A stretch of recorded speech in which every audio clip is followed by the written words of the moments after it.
This is Cerebral Cinema. Movies of the mind.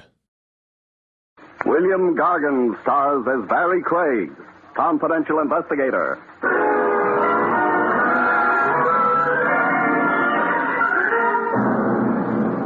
I knew a murderer once who was planning to get married.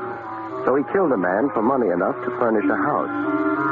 It didn't work out, though. All he got was the chair.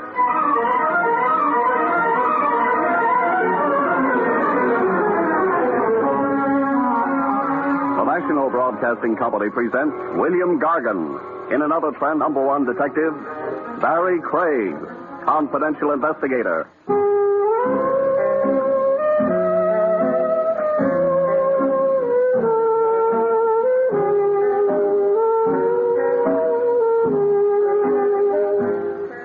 Barrie Craig speaking.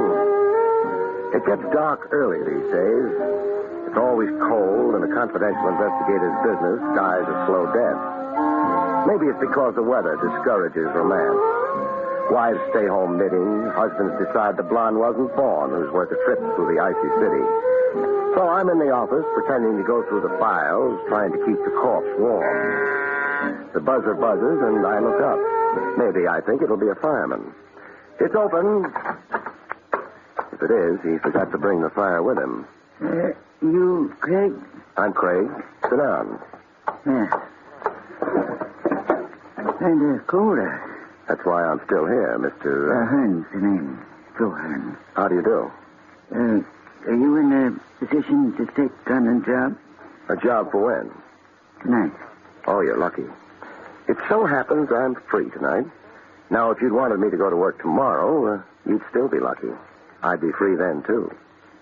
What's the matter, Pop? Huh? Oh, nothing. Just cold. I ain't so young anymore. Who is? This job for tonight, what's it about? It's just that I want you to go along with me to pay a visit. Sounds easy enough. Yeah. I used to have one of those. What? Oh, the investigator's license? Yeah. Nothing but night watching now, though. Job won't take more than a couple hours.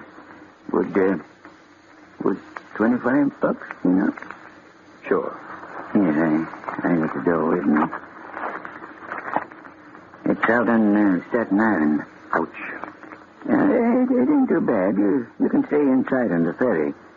You better meet me around 8:30, huh? Okay. Down in the Bay Drive corner, Western, 8:30. Place we're going to is maybe a 5-minute walk from there. Bay Drive and Western, 8:30. Yeah. I guess I'll see you later, huh? Oh, Mr. Hearn, Yeah? $25 for company on a visit is a little on the rich side for you, isn't it? Yeah, but our next visit, Yeah? I want to make sure I don't get killed.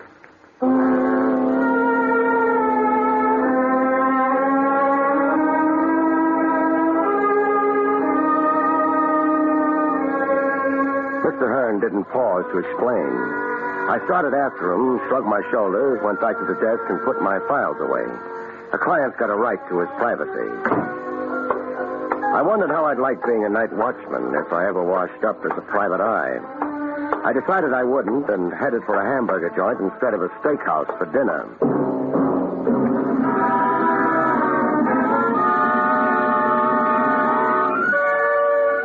The ferry had been fine, but Bay Drive turned out to be right on the bay. I didn't care for the result. I was maybe 3/4 of a block away from either section of Bay Drive and Western when the car passed me. The street didn't run to many lampposts, and the pedestrians were all home. I didn't think the car's driving without lights was accidental. I began to run. I could see Joe Hearn shuffling his feet, trying to keep warm on the corner. The car moved in fast, and...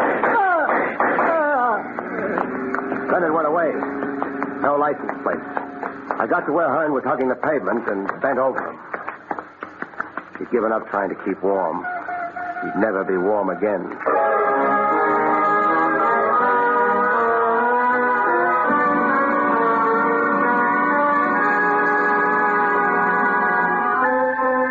Bay Drive ran parallel to the water. Nothing was below it except a crooked shoreline and the cold darkness of the bay itself. I'd flagged a passing car and had the news phoned in. After a while, Joe Hearn had a spotlight on him. The undivided attention of a half a dozen cops and a nervous intern. Joe Hearn wasn't particularly interested. Barrie? Welcome to Staten Island, Lieutenant Rogers. Thanks. I could use a red carpet for a windbreak. Hearn hired you to help him pay a visit. To whom? Me, I would have said to who? That's an interesting sidelight on your grammar. Doesn't tell me anything, though. That's because I don't know anything. Hearn wasn't giving out information. Hearn was a night watchman for the coastline. He worked in one of their warehouses. Near here? Half an hour's walk. No help there. His date was closer. His date has been canceled. Nobody spotted the car, Barrie. Probably put the lights on again once it got a few blocks away. Trav, were your men able to dig up anything on Hearn's actions just before he wound up here? Landlady of his boarding house said he had dinner there. He stopped off at a place called Old Tyrol for a beer. I spoke to the manager, a man named Grunner. Wound up with nothing. Hearn always had a beer there on his way to work. That's it? Yeah, I hope he enjoyed his beer.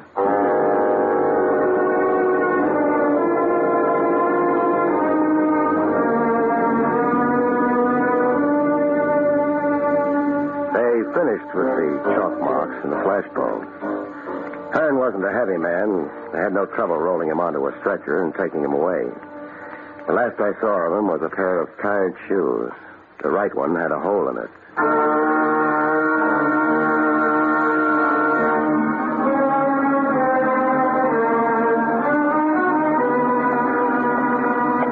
thought maybe I'd try the beer at the Old Tyrol. I wasn't fooling anybody. The $25 in my pocket was bothering me. I hadn't earned it. The place was full of people. The waiters were girls dressed in costume. I suppose their bare knees improved the customers' appetite. I hope nobody would start yodeling. Good evening, sir. You want a table, maybe, huh? Well, I'm looking for Mr. Gruner. I am Gruner. My name's Craig, Barrie Craig. Yeah? I'm working for Joe Hearn. But the man is dead, no? I'm still working for him. I'm a confidential investigator. It is very sad what happens to Mr. Hearn, but I have already told the police everything I know. Suppose you tell me all over again. I do not know exactly what confidential investigator means, but I am a friend of the police captain here in the district. That's nice. He would not like it that I am disturbed. Hearn didn't like trying to breathe through the blood in his lungs. You do not make yourself very pleasant. I will not talk with you more. No? Please, you will let go of me. How many murdered men have you ever looked at, Mr. Gruner? I say you let They're go. not pretty. Mostly they die with their eyes open. Killer's got so little time he doesn't bother shutting their eyes. Yeah, but And what you see in a murdered man's eyes isn't pleasant, Mr. Gruner. There's nothing much anybody can do about it except turn up the killer. That's what I'm trying to do. I understand. I wish to help. Only... Yeah. You own this building? Yeah. Coming, I noticed it had 2 stories. What's upstairs? More restaurant? No. It's a storerooms and things like that. Things like that. Mind if I take a look? Why do you wish that? Maybe I'm thinking of retiring and opening a restaurant with storerooms upstairs. It is closed upstairs. I cannot permit you... Never mind. Yeah. No, if you excuse... I got to work. But, perhaps you will be a guest of the management, huh? The Wiener Schnitzel here is very good. So's the beer, I understand. No, thanks. For some reason, I can't think of what it is exactly. I haven't got an appetite. Good night, Mr. Gruner.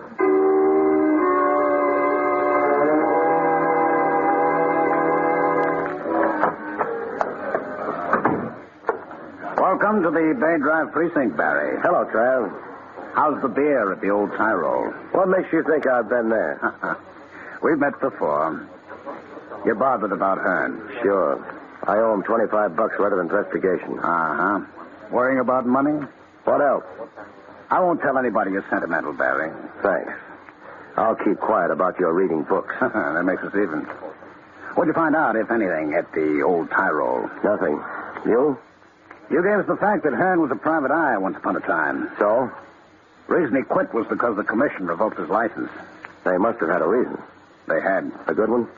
Not too good, but they couldn't help themselves. Happened around 10 years ago. You going to talk without prompting? The way it went was Joe Hearn had an office downtown on the waterfront. Had a lot of jobs for shipping outfits. Was doing pretty well. Until he testified against a man named Pete Solder. They had a law then about testifying against men named Pete Solder? The charge against Solder was smuggling. His lawyer brought in a lot of witnesses. In the higher income brackets, Barrie. That made them good witnesses? Well, it helped. The case against Solder was shot full of little holes. Hearn almost got himself charged with perjury. Was Solder guilty? Sure. Ran gambling houses, too. He was deported a few years later. But at the time of the trial, his guilt couldn't be proved. So Hearn had his license taken away. Was that or a perjury charge? Tramp, let me have a list of the witnesses that testified for Solder, huh? Yeah, I've got it here. Thanks. Brunner isn't on the list. No. Thanks, Tram. You leaving? Uh-huh. And going where? Back to the waterfront. Got a lead? No. But you're going anyway. All for $25? No. I keep remembering Hearn's shoes. What about them? They had holes in them.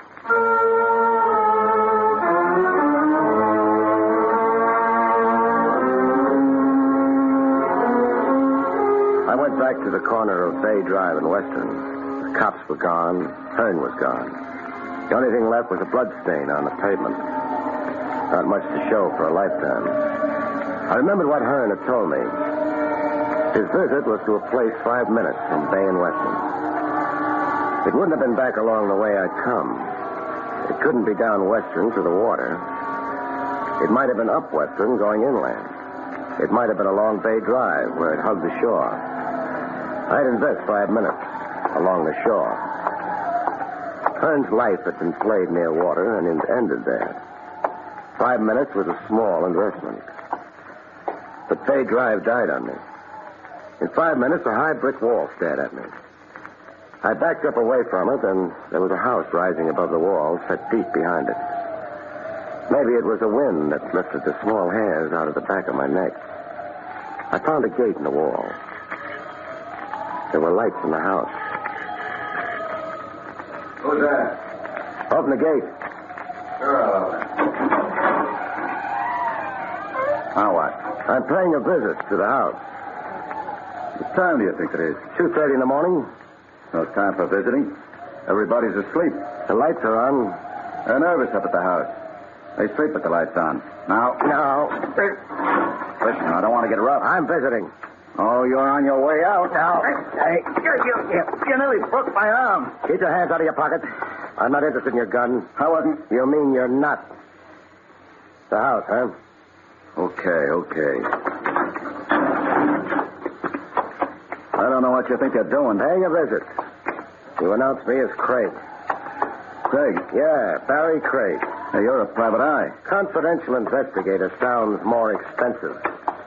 What are you so kind of edgy tonight? Maybe I'm always edgy.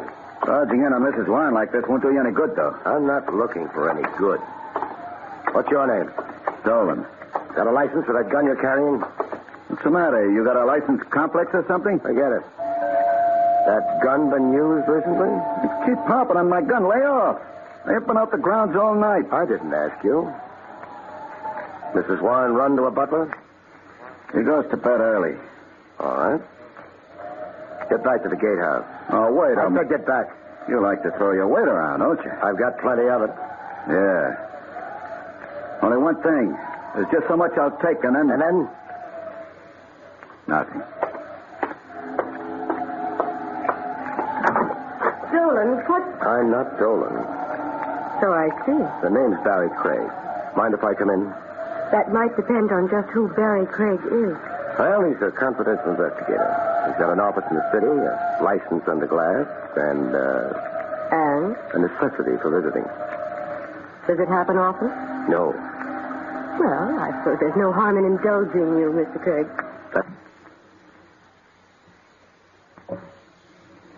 It's up to you. Would you go away if I asked you to? No. Come in, Mr. Craig. It's a strange hour to visit, Mr. Clegg. You're up, Mrs. Warren? I keep strange hours. Why did you come here? A man named Joe Hearn was shot to death a little while ago. Oh? But... He was a private eye once upon a time. More recently, he's been a night watchman. Right now, he's dead. Well, I'm sorry about that. I suppose investigators are all fine men. They bleed when they're shot, and when they've bled long enough, they die. That was hardly necessary. People don't always realize. Big house you've got here. Yes. Around 8:30 tonight, you were where? I don't really see why I should answer your question. Do you mind answering? Of course not. Then, 8:30. I was here. I may have been reading. alone? My husband's dead. Oh. The butler goes to bed very early. But of course, there's Dolan. There's always Dolan. The grounds run right down to the water's edge, don't they? They do. You're a beautiful woman, Mrs. Warren. Thank you. Beautiful and rich. Why did you let me walk through your front door? Meaning that I didn't have to? I'd put it that way. But perhaps I wanted to. Was it my hand-tailored suit or my polished manners? Your polished manners. Or perhaps the hat you're wearing. It's still on your head. In the trial of a man named Pete Solder a number of years ago, another man named Thomas Warren testified on Solder's behalf. Thomas Warren was my husband. I know. Thomas Warren's testimony helped a private investigator named Joe Hearn lose his license. Oh, we're back to that. We never left it. It was that Joe Hearn who died tonight. What possible interest could I... Solder knew lots of people like the Thomas Warrens. He must have had something. I hardly knew him. You must have been what, 18 at the time? A few years older when Solder was deported? Did you still hardly know him then? I'm trying to understand why you're asking me these questions. Hearn was killed a few minutes after he left a restaurant and bar called the Old Tyrol. It's run by a man named Gruner. He keeps his supplies upstairs behind drawn blinds and with the lights on. I know nothing about the Old Tyrol or a man named Gruner. Mr. Craig, why don't you take your hat off? Why should I? Perhaps because I want to see what your hair is like. I'm not a cop. Those rooms upstairs at the restaurant could be used for gambling. I wouldn't be interested. Except that Pete Solder ran a string of gambling houses. You're very stubborn. I'll take it off for you. This is pretty quick, isn't it? You're very real, Mr. Craig. Very real and disturbing. I still think it's pretty quick. You underestimate yourself. The world's full of little men, half-men. You're exciting. I'm not buying. What? It's a nice performance, but your price tag's showing. Well, you... No. Oh, my wrist. I just as soon not be slapped. Not even by a beautiful woman. Let's get back to the gambling houses. If you don't mind, I'll show you to... You mean he's had time enough by now to get away? Yeah. Too late. The car's gone. Very nice, Mrs. Warren. Would you please leave? You stalled me just long enough, didn't you, to let him get out of here? I don't know who you're talking about. No? But Hearn did, Mrs. Warren. Hearn did.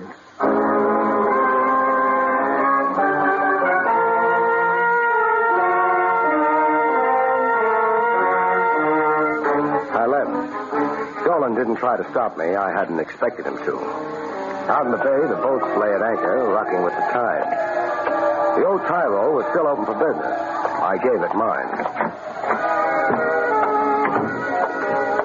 Out in the restaurant, a handful of people made tired passes at food. The bar was doing better. The bartender had a very high-class assistant.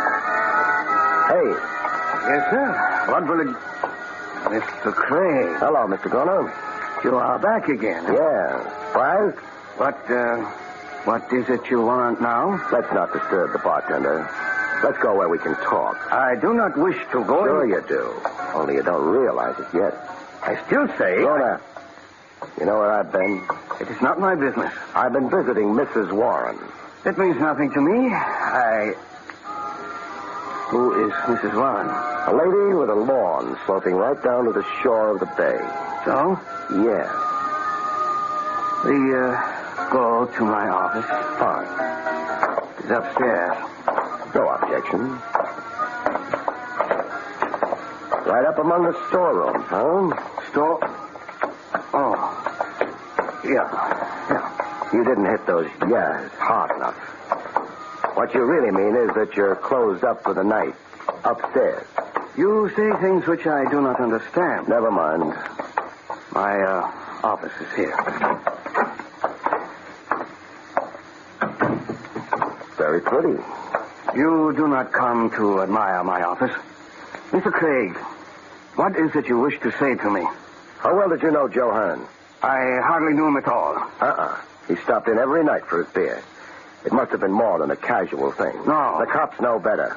Well, what I meant is that, of course, I knew Mr. Hearn, but not very personal, you understand. I understand. You served him his beer tonight? Well, yeah, an old customer. And while he was drinking that beer, what did he tell you? Nothing, except how the weather is and... Yeah?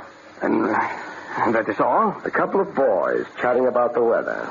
No, Grona. What do you mean, no? I don't like your answer. Please, I'm not being brutal, just making sure you stay with me. Grona, what did Hearn tell you tonight?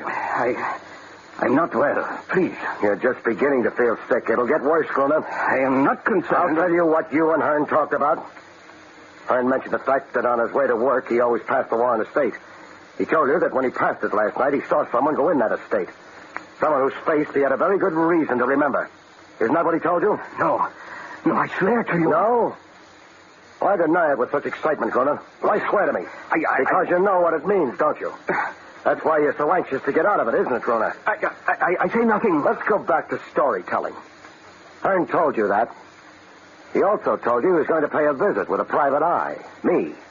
Although he wasn't mentioning names, was he? No. Don't be so anxious to agree with me on unimportant things. Hearn finished his beer and left. And what did you do? Nothing. Nothing except make a little phone call to a lady, Grona. Yeah. They've got a funny law. Roughly, it says that if you know about a murder and don't talk, you go to the chair right alongside of the man who actually pulled the trigger. I know about this. Maybe you think it's unfair. You'll go right on thinking that until they shoot the high voltage through that fat body of yours. I know nothing. You phoned Mrs. Warren. You passed on what Hearn had told you. Maybe I did. It is not against the law. What did you think would happen with that information, Grona? What do you think did happen? It is not of my doing. They got to Hearn before I met him. He didn't die very pleasantly.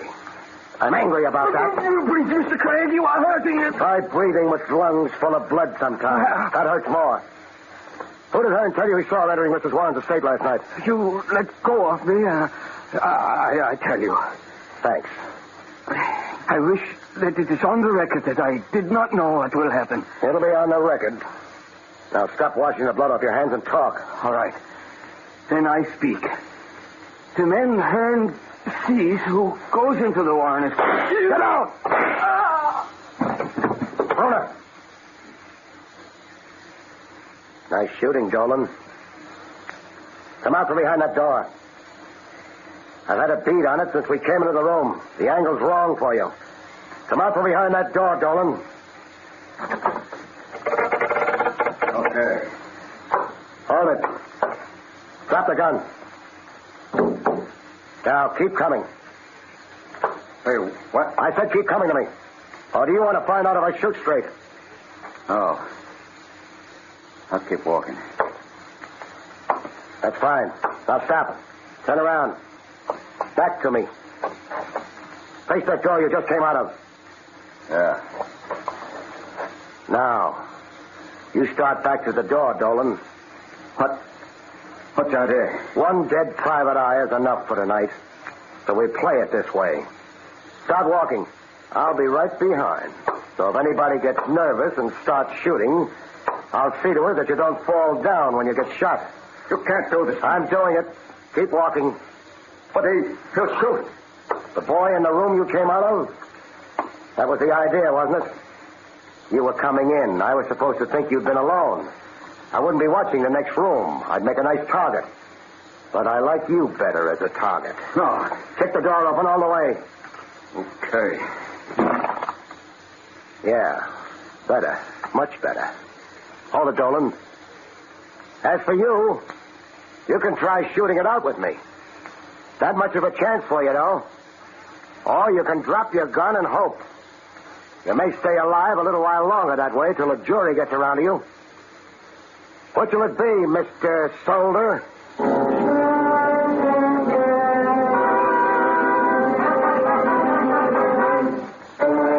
Mr. Solder, Mr. Pete Solder, dropped his gun and surrendered to the authorities. I dropped him in Lieutenant Rogers' lap. The lieutenant dumped him in a cell, and then... He'll keep for a while. Not too long. He's turning spoiled right now. But Pete Solder, after all these years... Yeah. Funny, he sneaked back into the country and might have got away with it. But the place he picks out turns out to be the one place he should have stayed away from. He had no way of knowing Joe Hearn's route to his job, took him past Mrs. Warren's estate. No. So Hearn saw him and... And what? I'm not sure. He wanted me to come with him when he visited the Warren estate. He wouldn't tell me why. If he'd come to us, he'd be alive now. Yeah, but he was too bitter, I guess. He wanted to make a citizen's arrest himself. Get back to Solder for all the years, the worn-out shoes, the tiredness.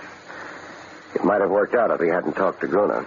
Gruner, who ran a gambling dump upstairs in his restaurant, who had a tie-in with Solder. And that was it.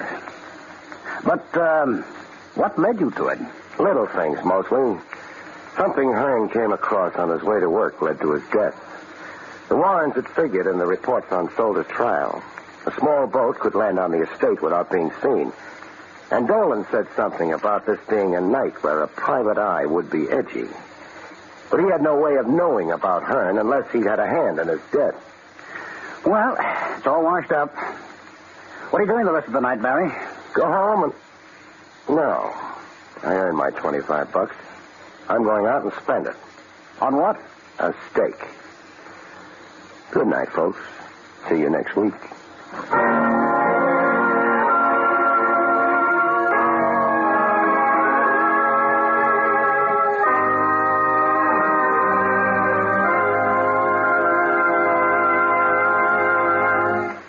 You have been listening to William Gargan in another exciting transcribed mystery drama from the adventures of Barrie Craig, confidential investigator. Tonight's story, Death of a Private Eye, was written by Lou Vittis. Next week, it's the strange story titled Murder Island, about which Barrie Craig has this to say. Next week, I meet a burlesque queen with a knack for unveiling corpses, a lawyer who is his own worst argument, and a gun-toting client who throws me a shroud for a fee. See you next week, folks.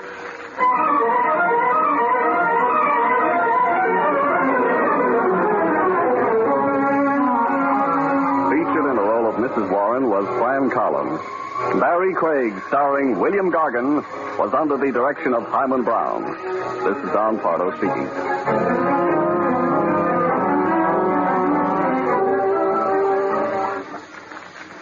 Now enjoy Meredith Wilson's Music Room on NBC.